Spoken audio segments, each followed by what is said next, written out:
ஜோதிடத்தின் பரிணாம வளர்ச்சி ஏஎல்பி ஜோதிடம். இதை படிங்க, உங்கள் வாழ்க்கை உங்கள் கையில். அனைவருக்கும் வணக்கம்.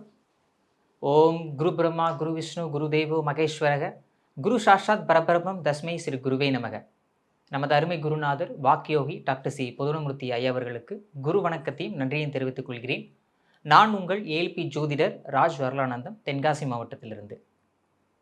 திருமண வயதை எட்டிய அனைத்து பெற்றோர்களுக்கும் தன்னுடைய குழந்தைகளுடைய திருமணம் எப்போது அப்படிங்கிற கேள்வி எல்லா பெற்றோர்களும் எழக்கூடியதாங்க.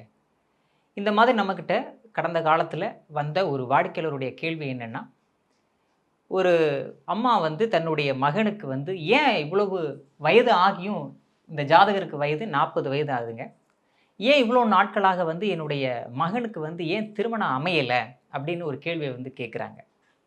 அந்த ஜாதகர் பிறந்த லக்னம் பார்த்திங்கன்னா ஜென்ம லக்னம் தனுர் லக்னத்தில் அவர் பிறந்திருக்காரு.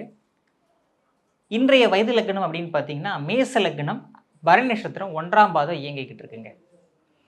ஏன் கடந்த காலத்தில் இந்த ஜாதகருக்கு திருமண வாய்ப்புகள் அமையலை அப்படிங்கிறத நம்ம அட்சலக்ன பദ്ധதி ஜோதிட முறையில் எவ்வளோ எளிமையாக சுட்டிக்காட்டுது அப்படிங்கிறத நம்ம இந்த பதிவில் பார்க்க போகிறோம்.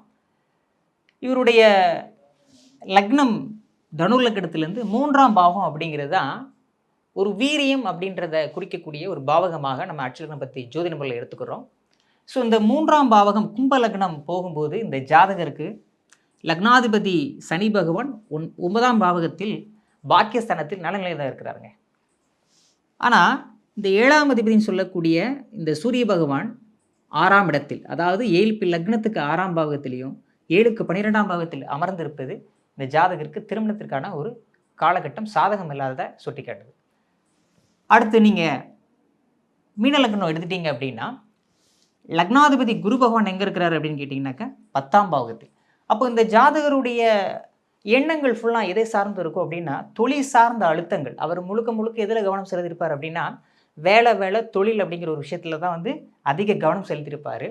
அப்போ திருமணத்திற்கான 7ஆம் அதிபதி அப்படின்னு சொல்லக்கூடிய இந்த புதன் பகவான் அவருக்கு 7க்கு 12ஆம் இடம் 7க்கு 6ஆம் இடத்தில் அமர்ந்திருப்பது இந்த திருமண தாமதம் தடையை ஏற்படுத்தியிருக்குமா அப்படின்னா கண்டிப்பாக ஏற்படுத்தியிருக்கும். இன்னைக்கு அவருடைய வயது லக்னம் அப்படிங்கிறது மேச லக்னம் 7 லக்னம் போயின்னு இருக்கு. இந்த லக்னாதிபதி செவ்வாய் பகவான் 7ஆம் இடத்தில். அப்போ ஜாதகர் இந்த 7 லக்னம் எப்போ ஸ்டார்ட் ஆயிடுச்சோ அப்போ தான் அவருடைய ஃபோக்கஸ், அதாவது அவருடைய எண்ணமானது இந்த திருமணத்துக்கு தயாராக இருக்கும். ஆனால் நட்சத்திராதிபதி அஸ்வினி நட்சத்திரம் 1ஆம் பாதம் 2ஆம் பாதம் 3ஆம் பாதம் 4ஆம் பாதம். அப்போ கடந்த 4 வருட காலங்களாக இந்த கேது பகவான் 8ஆம் இடத்தில் அமர்ந்திருப்பது இந்த ஜாதகரே பிரச்சனைக்கு காரணமாக இருந்திருப்பார். ஸோ அப்போ திருமணத்தில் விருப்பம் இல்லை அப்படின்னு சொல்லியிருப்பார். அடுத்து பார்த்தீங்க அப்படின்னாக்கா இந்த பரணி நட்சத்திரம் 1ஆம் பாதம். ஸோ இந்த சுக்கிர பகவான் எங்கே இருக்காருன்னா 4ஆம் பாவகத்தில் அமர்ந்திருக்கிறார். அதாவது ஜாதகர் எப்படி இருக்கிறாரு, சுகம் அப்படிங்கிற ஒரு விஷயத்தில் நான் நல்லா தானே இருக்கிறேன். ஸோ அவருடைய ஃபோக்கஸ் ஃபுல்லாக எப்படி இருக்கும், சுகம் சம்மந்தப்பட்ட விஷயங்களில் இருக்கும். ஸோ 4ஆம் அதிபதி சந்திரன் 2ஆம் இடத்தில் அமர்ந்திருக்கிறார்.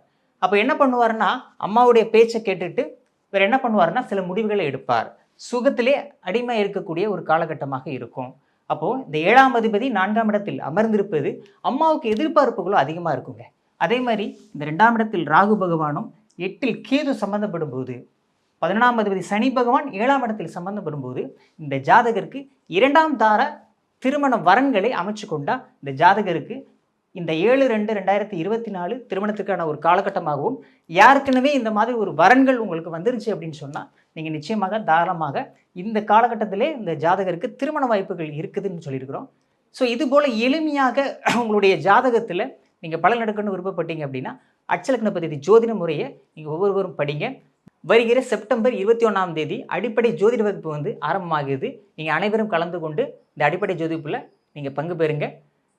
முன்பதிவை செய்து கொள்ள கீழே இருக்கக்கூடிய டிஸ்கிரிப்ஷனில் ஏஎல்பி ஆஃபீஸை தொடர்பு கொண்டு உங்களுடைய முன்பதிவை செய்து கொள்ளுங்கள். உங்களுக்கு முன்பதிவு செய்த பிறகு உங்களுக்கு அடிப்படை வகுப்புக்கான வீடியோஸ் அனுப்பப்படும். அதை பார்க்கும்போது உங்களுக்கு எளிமையாக உங்கள் வகுப்பு அமையும். அப்படிங்கிறதுனால நீங்கள் அனைவரும் கலந்து கொள். மீண்டும் அடுத்த ஒரு பதிவில் சந்திப்போம். வாழ்த்துக்கள், வளமுடன், நன்றி.